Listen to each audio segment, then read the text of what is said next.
A Carta aos Hebreus, polêmicas e contribuições à doutrina do juízo investigativo.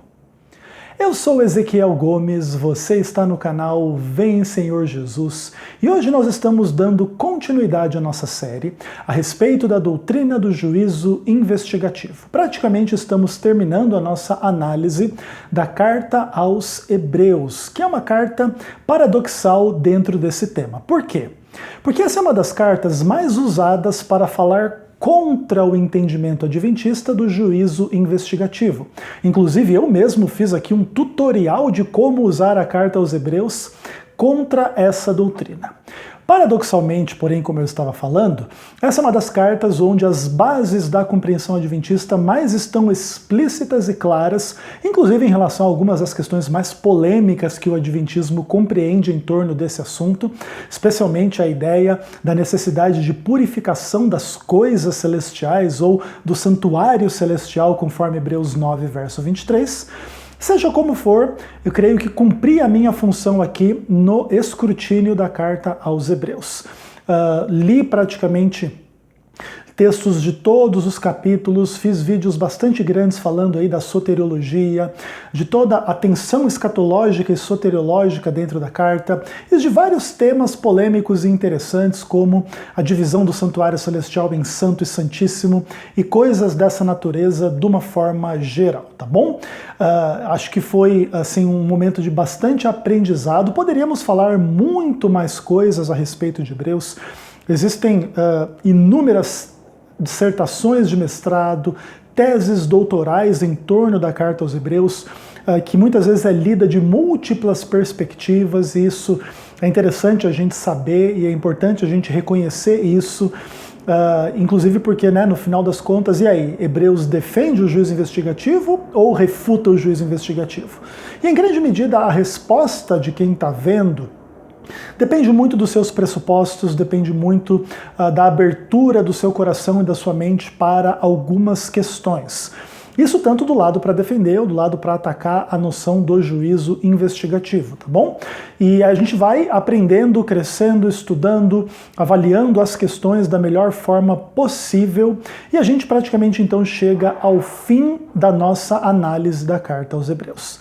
Então, o que eu estava planejando para a nossa série era mais ou menos o seguinte: eu iria fazer agora uma contribuição geral, uma visão geral da carta em relação às polêmicas e contribuições. Depois eu iria fazer um vídeo a respeito da cruz especificamente, e então passaria para o livro do Apocalipse, tá? Então faria essa transição desta forma. Entretanto, repensando, né, permitindo que o Espírito Santo guiasse o meu entendimento, a minha vida e etc., eu decidi partir para um rumo um pouquinho diferente do que eu estava pensando originalmente. Então eu vou manter aqui o meu panorama geral sobre as polêmicas e contribuições de Hebreus sobre a doutrina do juízo investigativo e vou retomar algumas questões a partir do livro do James Dunn, A Teologia do Apóstolo Paulo. Especialmente eu vou gastar um tempinho com a teologia da cruz. Depois que eu terminar de falar um pouco da teologia da cruz em Paulo, provavelmente eu volte, faça um vídeo sobre a teologia da cruz em Hebreus, e aí então sim parta para o livro do Apocalipse, e aí depois que terminar o livro do Apocalipse, posso fazer as minhas considerações gerais sobre a doutrina, e partir para finalizar esta série, ok? Beleza, eu tomei essa decisão porque a cruz é um ponto absolutamente essencial dessa discussão como um todo, da discussão soteriológica, da discussão escatológica e da discussão do juízo investigativo.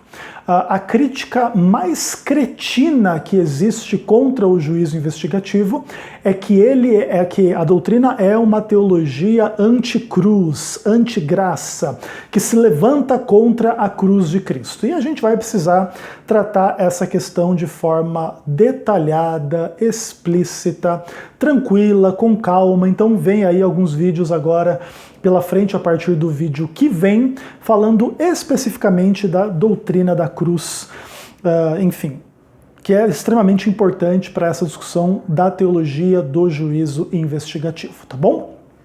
Creio que essa é a melhor forma de tratar o assunto, até porque a partir então da conclusão desta série, nós teremos um material relativamente bem embasado para podermos partir para a análise de algumas questões polêmicas à luz, né, dos materiais da TV Caminho Livre, que são muito fracos biblicamente, de uma forma geral. Então é bem bom a gente fazer essa ampla base bíblica, uma base bíblica bem sólida e suficiente para estabelecer as convicções adventistas, para a gente poder trabalhar então as polêmicas da TV Caminho Livre com bastante tranquilidade e respondendo especificamente às acusações e às questões dirigidas, tá bom? Então é bom vocês terem isso em mente. Então a série ainda vai se estender um pouquinho mais. Provavelmente a minha série aqui, antes de começar a falar da TV Caminho Livre, vai ter aí, quem sabe, aí entre 20 e 40 vídeos a mais ainda. Talvez aí uns 10 a respeito da teologia da cruz. Mas eu também não vou ficar fazendo muita conta e não vou ficar tendo muita preocupação de adentrar as polêmicas da TV Caminho Livre. Não estou muito afoito para isso, essa não é a minha forma de trabalhar. Eu sei que alguns querem que eu vá lá e comece a meter o dedo na cara de todo mundo, desse pessoal aí, do Paulo César, do Elias, etc., mas a gente pode esperar por isso, eles podem esperar e não tem dificuldade. O que importa é a gente construir o entendimento a partir do estudo da Bíblia, né? E não das questões ad hominem, de quem é quem e de quem fala o que de quem. Isso tudo eu deixo para quem gosta de tais coisas, tá? Então é isso. Então, colocada aí a minha introdução, que já demorou demais aí, 7 minutos de introdução, então vamos pensar um pouco assim, né, de uma forma meio geral.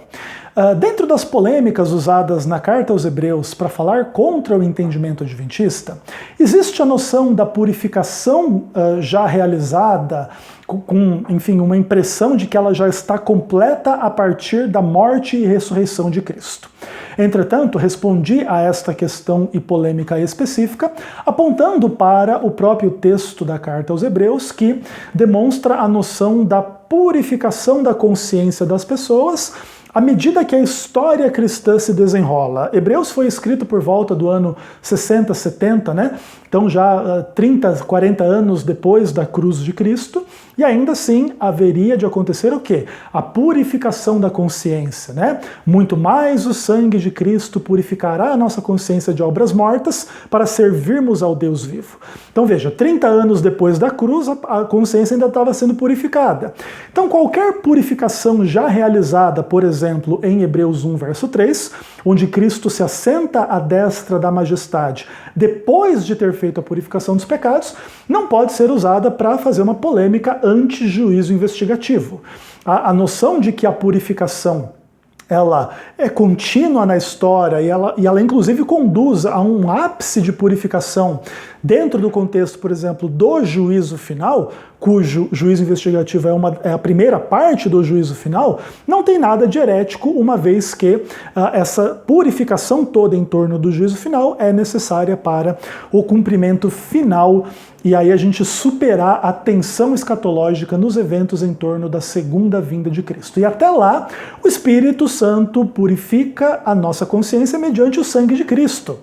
Então, a purificação já realizada na cruz do Calvário, ela vai sendo aplicada na história sobre aqueles que creem e se arrependem e vivem a sua vida com Deus ao lado do Senhor, tá bom? E não tem heresia nenhuma do adventismo em relação a isso, tá bom? A noção de que a purificação tem uma dimensão futura, seja de 1844 em diante, ou seja, de qualquer momento em diante, com perspectiva à segunda vinda e ao juízo final, é uma mensagem também embasada na Carta aos Hebreus, que fala da purificação da consciência das pessoas à medida em que essa consciência está manchada, e às vezes a sua consciência está manchada agora, no século XXI, e a boa notícia é que o sangue de Jesus Cristo pode purificar a sua consciência dos seus pecados, para que você viva uma experiência de justificação, caso você ainda não seja um crente, ou de perdão do pecado, caso você tenha caído em algum pecado, mesmo como crente, de santificação com vistas à glorificação que acontecerá na segunda vinda de Cristo, aqueles que perseverarem até o fim,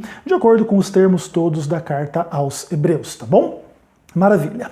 Uma outra coisa importante é que toda a ideia do trono da graça, ao qual devemos nos chegar com confiança, não nega a realidade do juízo, né? Hebreus capítulo 6, verso 2 fala que o juízo eterno é uma doutrina básica e elementar de Cristo, né? E dos cristãos, de maneira que aqueles que querem contrapor graça a juízo acabam criando uma contradição na palavra de Deus. Eu sou salvo pela graça, então eu não sou julgado e etc. Mas como é que então o juízo é uma doutrina básica e elementar do cristianismo? Então não dá para trabalhar nessas direções. Mas João capítulo 5 fala que quem crê não é julgado. Sim, ali no caso o termo julgado significa condenado. De fato, todos os cristãos vão passar pelo julgamento e não serão condenados se caso mantiveram a sua fé em Cristo e etc. E perseveraram em Cristo até o fim e etc. Tá bom? E as suas obras vão revelar essa fé até o fim e tranquilo. Nenhum cristão deve temer o juízo, ainda que os falsos cristãos, que não sei se deveriam ser chamados de cristãos, têm de fato motivo a temer. Então, a questão de que a salvação é pela graça implica em um não juízo é uma polêmica que às vezes se cria em torno da carta aos Hebreus, é o trono da graça e etc. Mas esta não é a realidade completa, o quadro completo da história conforme Deus guia a história, e Deus guia a história a um fim, passando por um julgamento, tá bom? Gostem ou não gostem. Que mais? Muitas pessoas também tentam polemizar, né, e usar a carta aos Hebreus dizendo que Jesus é o sumo sacerdote e não é sacerdote coisa nenhuma no lugar santo e é sempre sumo sacerdote no lugar santíssimo.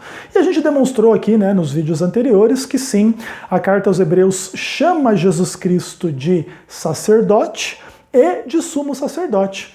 E aponta dentro de uma noção de que o santuário da terra é figura e sombra das coisas celestiais, que Jesus também ministrou no lugar santo como sacerdote e no lugar santíssimo como sumo sacerdote, com vistas à preparação da sua segunda vinda, né? Que, de alguma maneira, conduz o juízo investigativo ao seu final, e aí as outras fases do juízo entram em subsequência até a eliminação do pecado ao final do milênio, tá bom? Com a segunda ressurreição e a destruição do diabo e dos pecadores não arrependidos no lago de fogo e enxofre, onde deixarão de existir por toda a eternidade, de acordo com a visão adventista. Não há tortura ou sofrimento eterno para todo sempre na nossa compreensão, ainda que naturalmente tudo seja polêmico e tudo seja bastante discutido entre cristãos de tradições religiosas diferentes, e tudo a gente pode analisar de uma forma melhor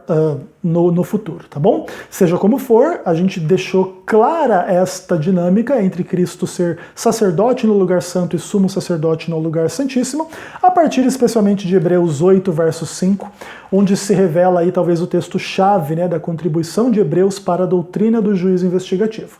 Todo ministério na terra, o santuário da terra, era figura e sombra das coisas celestiais. Então a divisão do santuário em lugar santo e santíssimo é figura e sombra das coisas celestiais. O derramamento do sangue para expiação é uma figura e sombra de coisas celestiais, uma vez que o próprio Deus, o Deus do céu, se fez homem e derramou sangue para perdão dos nossos pecados. E aí ele é de fato o Cordeiro de Deus que tira o pecado do mundo, Jesus Cristo. E muitas das questões da sua vida e morte e ressurreição estavam tipologicamente retratadas no santuário da terra como sombra, figura, parábola para o tempo presente ou para as questões celestiais, tá bom? E Hebreus nos oferece ampla base e suficiente base. Aí a gente tratou das questões, né, da tradução do João Ferreira de Almeida, que coloca a Tarrágia como santo dos santos, dando a impressão, né, de que Jesus ministraria unicamente como sumo sacerdote no lugar santíssimo do santuário celestial, e demonstramos que esse não é o caso. O termo Tarrágia é melhor traduzido como o santuário de uma forma completa, o que inclui o lugar santíssimo, mas não somente. E aí você pode rever também os vídeos que a gente já fez a esse respeito, para se inteirar um pouco das discussões e das implicações da visão adventista em relação à carta aos Hebreus. E provavelmente aí a maior aplicação ou implicação, enfim, da carta aos Hebreus à doutrina do juízo investigativo, a necessidade da purificação do santuário celestial, das coisas celestiais, mediante o superior sacrifício de Cristo, quando contrastado com os sacrifícios dos animais, tá? E aí tem a ver aí com primeira aliança, segunda aliança, enfim, o sangue de animais, santuário da terra, o sangue de Cristo, santuário do céu, seja como for, o sangue dos animais era usado para a purificação do santuário da terra no dia da expiação, e agora o sangue de Cristo é aquele que há de purificar o santuário celestial no contexto do dia da expiação celestial, que é aquilo para o que nós acreditamos que Daniel capítulo 8 nos aponta até 2.300 tardes e manhãs, e o santuário será purificado, tá bom? Existem inúmeras polêmicas também sobre o texto de Daniel. A gente já trabalhou algumas dessas polêmicas e ainda vamos trabalhar outras ainda dentro desta série. Mas a visão geral do Adventismo, creio que já está relativamente clara para aqueles que estão tendo a paciência de acompanhar a série até aqui. O fato de eu fazer agora uma digressão sobre a teologia da cruz, eu gostaria que não assustasse ninguém, não afastasse ninguém de assistir a série, porque agora, de fato, a gente vai tratar com, provavelmente, a questão mais essencial de toda essa discussão. A retórica, especialmente a partir de uma mentalidade calvinista, e essa retórica de mentalidade calvinista também acabou passando e pegando entre alguns arminianos, para criticarem a teologia do juízo investigativo, tal qual eles a compreendem, acaba sendo de que essa doutrina é uma doutrina que nega o sacrifício da cruz, que nega a dignidade ou a completude ou a perfeição do sacrifício na cruz, e agora coloca sobre o final da história um peso de maior importância em decidir quem é salvo e quem é perdido do que o que acontece na própria cruz. O que na mentalidade desses calvinistas e de alguns arminianos é uma heresia, é tipo assim, uma doutrina que se levanta contra a cruz de Cristo. E jamais nós poderíamos fazer uma série sobre a doutrina do juízo investigativo sem endereçar tais acusações e preocupações, sejam elas meramente retóricas para atacar a doutrina adventista ou sejam elas legítimas, porque de fato esses cristãos estudam a Bíblia e exaltam a cruz de Cristo, e agora vem o adventismo distorcendo a Bíblia para minimizar a cruz de Cristo. Caso isso fosse verdade, de fato, nós teríamos que abandonar completamente a teologia adventista e sermos nós aí, calvinistas ou arminianos anti-adventistas. Mas será que as coisas de fato são assim? Nós vamos analisar tais e tais questões sob o melhor aspecto do espírito bereano, analisando pela palavra de Deus se de fato as coisas são assim. E eu escolhi o trabalho do James Dunn para fazer isso, porque representa, de fato, enfim, um trabalho de ponta em relação aos estudos paulinos, ainda que tenha suas próprias polêmicas. Eu não concordo com tudo que o James Dunn diz, tá bom? Inclusive, no que vai se seguir dentro dessa série, vão ficar claras algumas das questões nas quais eu discordo do James Dunn, mas eu creio que ele faz um tratamento relativamente adequado da teologia de Paulo sobre a cruz de Cristo. Em geral, essa teologia de Paulo, ela é extremamente enfatizada entre os cristãos como o suprassumo da teologia neotestamentária. Então, acho que nada mais digno do que a gente trabalhar a partir desses termos, para trabalhar de fato uma teologia protestante, bíblica, do apóstolo Paulo, que fale sobre a cruz de Cristo, e colocarmos algumas considerações em torno da visão adventista do juízo investigativo, como que funciona isso, como que isso não funciona na nossa mentalidade, tá bom? Então, apertem os cintos, a cruz de Cristo vem aí.